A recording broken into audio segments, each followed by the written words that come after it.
এই মুহূর্তে পাওয়া আপডেট আন্তর্জাতিক সংবাদে আপনাদের স্বাগত। শুরুতেই শিরোনাম, এরপরেই থাকবে বিস্তারিত।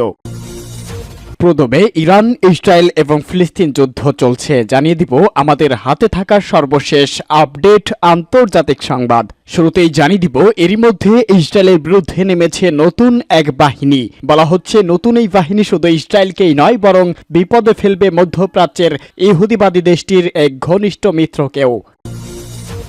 এরপরেই জানিয়ে দিব এই অঞ্চলের মানুষ অচিরেই ইসরায়েলের পরিপূর্ণ ধ্বংস দেখবে। পশ্চিম এশিয়া অঞ্চলে প্রকৃত নিরাপত্তা আবারও ফিরে আসবে বলে মন্তব্য করেছেন brigadier general Mohammad Reza Karaei Ashtiani. এরপরেই জানিয়ে দিব এবার পরমাণু অস্ত্রের শান দেওয়ার নির্দেশ দিয়েছেন পুতিন। দ্বিতীয় বিশ্বযুদ্ধের পর এখন পর্যন্ত যত সংঘাত হয়েছে তার মধ্যে সবচেয়ে ভয়ঙ্কর যুদ্ধ হবে বলে মন্তব্য করেছে পুতিন। এরপরেই জানিয়ে দিব গত 3 দিনে ইসরায়েলের ৭৯টি সামরিক যান ধ্বংস করল হামাস। জানাবো হামাসের অপ্রত্যাশিত সিদ্ধান্ত এখন কি করবে নেতানিয়াহু। এবং সর্বশেষ জানিয়ে দিব ইসরায়েলের বোমার চালান আটকানোর কারণ জানালো যুক্তরাষ্ট্র। শুনছিলেন সংবাদ শিরোনাম, এখন বিস্তারিত। তবে তার আগে ভিডিওটিতে একটি লাইক ও কমেন্টস করে এই সংবাদ সম্পর্কে আপনার মূল্যবান মতামত জানিয়ে দিন কোন স্থান থেকে আমাদের সংবাদ শুনছেন ও দেখছেন। চ্যানেলটি সাবস্ক্রাইব করুন, সবার আগে সত্য ও নির্ভরযোগ্য সংবাদ শুনুন। ইসরায়েল বিরোধী যুদ্ধে এবার মাঠে নামল নতুন এক বাহিনী। ফিলিস্তিনি প্রতিরোধ যোদ্ধাদের মোকাবেলা করাটা যতটা সহজ ভেবেছিল নেতানিয়াহু প্রশাসন, ঠিক ততটাই কঠিন হয়ে দাঁড়িয়েছে পরিস্থিতি। যুদ্ধের শুরুতে ইসরায়েলের বন্দীদের মুক্তি ও হামাসকে সম্পূর্ণ নিশ্চিহ্ন করে দেওয়া প্রত্যয় থাকলেও এখন ইসরায়েলি বাহিনীকে মোকাবেলা করতে হচ্ছে গাজার বাহিরে আরও বিভিন্ন যোদ্ধাদের। এর মধ্যে ইসরায়েলের বিরুদ্ধে যুদ্ধে নেমেছে নতুন এক বাহিনী। বলা হচ্ছে নতুন এই বাহিনী শুধু ইসরায়েলকেই নয় বরং বিপদে ফেলবে মধ্যপ্রাচ্যের ইহুদিবাদী দেশটির এক ঘনিষ্ঠ মিত্রকেও। আন্তর্জাতিক গণমাধ্যমের প্রতিবেদনে বলা হয় ফিলিস্তিনের গাজা উপত্যকায় চলমান গণহত্যা ও আগ্রাসনের বিরোধিতা প্রথমবারের মতো ইসরায়েল বিরোধী যুদ্ধে যোগ দিয়েছে বাহরাইনের প্রতিরোধ গ্রুপ আল আসতিয়ার ব্রিগেড তথা এবি। এরই মধ্যে ইসরায়েলের দক্ষিণাঞ্চলীয় ইলাদ বন্দরে নজিরবিহীন হামলা চালিয়েছে তারা। এক বিবৃতিতে আল আস্তার ব্রিগেড জানিয়েছে গেল ২৭ এপ্রিল ইসরায়েলের এলাইথ বন্দরে ড্রোন ব্যবহার করে ওই হামলা চালানো হয়েছে। সংগঠনটি বলেছে ট্রাকনেট নামক যে কোম্পানি ইলাদ সমুদ্র বন্দর থেকে সড়ক পথে পণ্য পরিবহন করে ইসরায়েলের বিভিন্ন স্থানে পৌঁছে দেয় সেটির সদর দপ্তরে এই হামলা চালানো হয়েছে। বিবৃতিতে আরও বলা হয়েছে গেল বছরের ৭ অক্টোবর থেকে ইসরায়েলি গণহত্যার শিকার গাজাবাসী ফিলিস্তিনি জনগণের প্রতি সংহতি জানিয়ে তারা এই হামলা চালিয়েছে। দখলদার ইসরায়েল গাজায় তাদের গণহত্যা বন্ধ না করা পর্যন্ত গাজাবাসীর সমর্থনে এবি তাদের ইসরায়েল বিরোধী অভিযান চালিয়ে যাবে বলেও বিবৃতিতে সতর্ক করা হয়েছে। গত বছরের অক্টোবর থেকেই সিরিয়া, ইয়েমেন, ইরাক ও লেবাননের প্রতিরোধ সংগঠনগুলো ইসরায়েলের বিরুদ্ধে বিভিন্ন ধরনের অভিযোগ চালিয়ে আসছে। বিশেষ করে লেবানন ও ইয়েমেন থেকে সবচেয়ে বেশি হামলার শিকার হচ্ছে ইসরায়েল বাহিনী ও তার মিত্র শক্তিগুলো। এবার মাঠে নেমেছে বাহরাইনের আল আস্তার ব্রিগেড গ্রুপ। ইসরায়েলের পরিপূর্ণ ধ্বংস অনিবার্য। ইরানের প্রতিরক্ষা মন্ত্রী বলেছেন এই অঞ্চলের মানুষ অচিরেই ইসরায়েলের পরিপূর্ণ ধ্বংস দেখবে। পশ্চিম এশিয়া অঞ্চলে প্রকৃত নিরাপত্তা আবারও ফিরে আসবে বলে মন্তব্য করেছেন brigadier general Mohammad Reza Karaei Ashtiani. Gaza যুদ্ধের ভবিষ্যৎ সম্পর্কে বার্তা সংস্থা ইসনার সাথে আলাপকালে জেনারেল আশতিয়ানি আরও বলেন আল আকসা তুফান অভিযানের ফলে রাজনৈতিক, সামরিক এবং আরও বহুল ক্ষেত্রে ইসরায়েলের আনুষ্ঠানিক পতন ঘটেছে। বিশ্বের বিভিন্ন দেশে অর্থনৈতিক ও রাজনৈতিক চাপের মুখে পড়েছে ইসরায়েল এবং তাদের মদতদাতা, তারা গাজায় যুদ্ধবিরতি মেনে নিতে বাধ্য হয়েছে। তিনি আরও বলেন পশ্চিম এশিয়া বিশ্বের বুকে একটি সংবেদনশীল অঞ্চল। বিশ্ব এই অঞ্চলের দিকে তাকিয়ে থাকে কেননা এই অঞ্চল থেকেই জ্বালানি সরবরাহ হয়। বিশ্ব অর্থনীতি ওই জ্বালানির উপরই নির্ভরশীল। এ সময় তিনি বলেন ইসরায়েল অচিরেই ধ্বংস হয়ে যাবে এবং তাদেরকে কঠিন শিক্ষা দিয়ে ছেড়ে দেওয়া হবে। পরমাণু অস্ত্রের শান দেওয়ার নির্দেশ দিলেন পুতিন।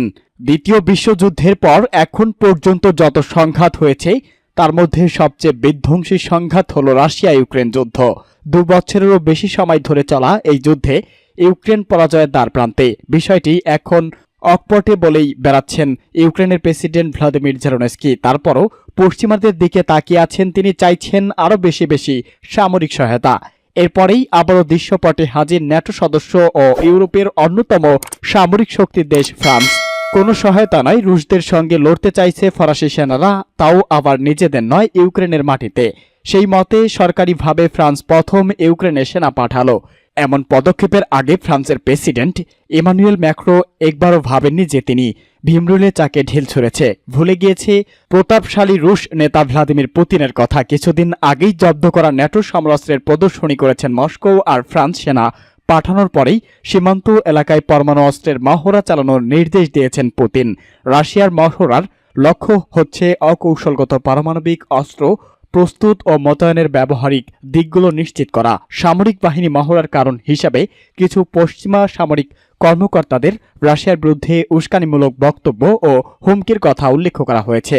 ইউক্রেন মিত্র এবং পশ্চিমাদের কাছে এমন হুমকির প্রতিক্রিয়া হিসাবে পারমাণবিক মহড়া ঘোষণা দিয়েছে পুতিন।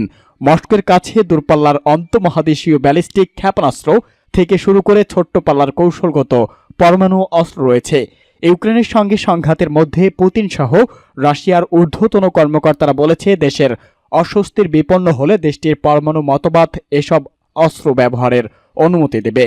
পুতিনের এমন পদক্ষেপের পর নড়ে চড়ে বসেছে ফ্রান্স সহ ন্যাটোর দেশগুলো। রাশিয়াকে থামানোর কথা বলে সেনা পাঠানোর পর ভুলটা যেন হাড়ে হাড়ে টের পাচ্ছে ম্যাক্রো। তিনি এটাও ভুলে গিয়েছিল যে ইউক্রেনে ফরাসি সেনা পাঠানোর পর রাশিয়াও ইউক্রেনের বাইরে গিয়ে অন্য দেশে হামলার বৈধতা এনে দিতে পারে। এমনটি হলে তাকে মেনে নেবে ন্যাটো, কারণ এই সামরিক জোট রাশিয়ার বিরুদ্ধে সরাসরি যুদ্ধে জড়িয়ে যাবার নীতিতেই রয়েছে। বর্তমানে যে পরিস্থিতি, তাতে ঘটনা যে কোনো সময় যে কোনো দিক মোড় নিতে পারে। কিন্তু ইউক্রেনে ফ্রান্স সেনা পাঠাক, সেটা রাশিয়া খুব বেশি দিন সহ্য করবে না বলে মনে করছে বিশ্লেষকরা। তবে ফ্রান্স যদি রাশিয়ার সাথে লড়তে আসে তবে সেরে কথা বলবেন না পুতিন। এটা বুঝতে পেরে ইউক্রেনে সেনা পাঠানোর খবরে সত্যতা নাকচ করে দিয়েছে ফ্রান্সের পররাষ্ট্র মন্ত্রণালয়। 3 দিনে ইসরায়েলের 79টি সামরিক যান ধ্বংস করল হামাস। ফিলিস্তিন সশস্ত্র গোষ্ঠী হামাসের সামরিক শাখা আল কাশেম ব্রিগেডস জানিয়েছে, গত 3 দিনে তাদের যোদ্ধারা দখলদার ইসরায়েলি সেনাদের 79টি সামরিক যান ধ্বংস করেছে। এগুলোর মধ্যে কয়েকটি পুরোপুরি ধ্বংস করে দেওয়া হয়েছে, বাকিগুলো আকস্মিক ধ্বংস হয়েছে। টেলিগ্রামে প্রকাশিত বিবৃতিতে আল কাশেম ব্রিগেডস আরও জানিয়েছে, তাদের যোদ্ধারা গাজা সিটির শেখ রেদওয়ান এলাকার একটি সুড়ঙ্গে প্রবেশদ্বারে রুবি ট্রাম্প স্থাপন করেছিল। ইসরায়েলি সেনারা যখন ওই সুড়ঙ্গের কাছে অগ্রসর হয় তখন সেটি উড়িয়ে দেওয়া হয়। এই ঘটনায় বেশ কয়েকজন সেনা হতাহত বা নিহত হয়েছেন। এর আগে আলাদাভাবে এক বিবৃতিতে আল কাশেম ব্রিগেড দাবি করেছে, উত্তর গাজার বেইত লাহিয়ায় একটি বাড়ির ভিতরে অবস্থান নিয়েছিল ইসরায়েলি সেনারা। ওই বাড়ির ভিতরে তাদের যোদ্ধারা হামলা চালিয়েছে। এতে বেশ কয়েকজন সেনা আহত হয়েছে, তবে এই ব্যাপারে বিস্তারিত কিছু জানাননি হামাস বাহিনী। অপরদিকে যুক্তরাষ্ট্রের সংবাদ মাধ্যম ওয়াশিংটন পোস্ট গত মঙ্গলবার এক প্রতিবেদনে জানিয়েছে, যুদ্ধে হামাসের 5000 যোদ্ধা নিহত হয়েছে। হামাসের অপ্রত্যাশিত সিদ্ধান্ত, এখন কি করবেন নেতানিয়াহু? গতকাল রাতে যুদ্ধবিরতির চুক্তিতে রাজি হওয়ার ঘোষণা দিয়েছে ফিলিস্তিনি সশস্ত্র গোষ্ঠী হামাস। তাদের এই ঘোষণা ইসরায়েলের জন্য বড় চমক ছিল, কারণ তারা ভাবতেও পারেনি হামাস যুদ্ধবিরতিতে রাজি হওয়ার ঘোষণা দেবে। ইসরায়েল মনে করেছিল হামাস এই যুদ্ধবিরতির প্রস্তাব প্রত্যাখ্যান করবে, যেটিকে যুক্তরাষ্ট্র উদার চুক্তি হিসাবে অভিহিত করেছিল।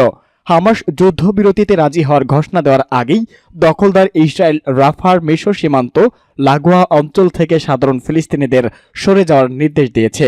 হামাস যুদ্ধবিরতিতে রাজি হওয়ার অপ্রত্যাশিত ঘোষণা দেওয়ার পর ইসরায়েলি প্রধানমন্ত্রী বেঞ্জামিন নেতানিয়াহু কঠিন পরিস্থিতিতে পড়েছেন বলে জানিয়েছে ব্রিটিশ সংবাদ মাধ্যম বিবিসি। সংবাদ মাধ্যমটি তাদের বিশ্লেষণে বলেছে, নেতানিয়াহু রাজনৈতিকভাবে আবদ্ধ, কারণ বর্তমানে তার নেতৃত্বাধীন যে জোট সরকার রয়েছে সেটি ইহুদিবাদী উগ্র জাতীয়তাবাদী দলগুলোর উপর নির্ভরশীল। এই উগ্রপন্থী জাতীয়তাবাদী দলগুলো হুমকি দিয়েছে, যদি রাফাতে হামলা করা ছাড়া নেতানিয়াহু যুদ্ধবিরতিতে রাজি হয় তাহলে তারা সরকার ভেঙে দেবে। অপরদিকে হামাসের কাছে যেসব জিম্মি রয়েছে তাদের পরিবারের সদস্যরা দাবি করেছেন যে হামাসের সঙ্গে নেতানিয়াহুর চুক্তি করেন এবং তাদের স্বজনদের মুক্তি করে আনেন। এছাড়া যুক্তরাষ্ট্র যুদ্ধবিরতির পক্ষে, অসংখ্য নিরপরাধ বেসামরিক ফিলিস্তিনিদের হত্যার পরও ইসরায়েলের পক্ষে অবস্থান ধরে রেখেছে মার্কিন প্রেসিডেন্ট জো বাইডেন। কিন্তু এই বিষয়টি তার ভোট ব্যাংকের ক্ষতি করেছে। এছাড়া হামাসের কাছ থেকে তো সামরিক চাপ রয়েছেই। যদি বাইডেন নেতানিয়াহুকে যুদ্ধবিরতিতে রাজি চাপ দেন, তাহলে নেতানিয়াহুকে দুটি বিষয় থেকে একটি জিনিস বেছে নিতে হবে।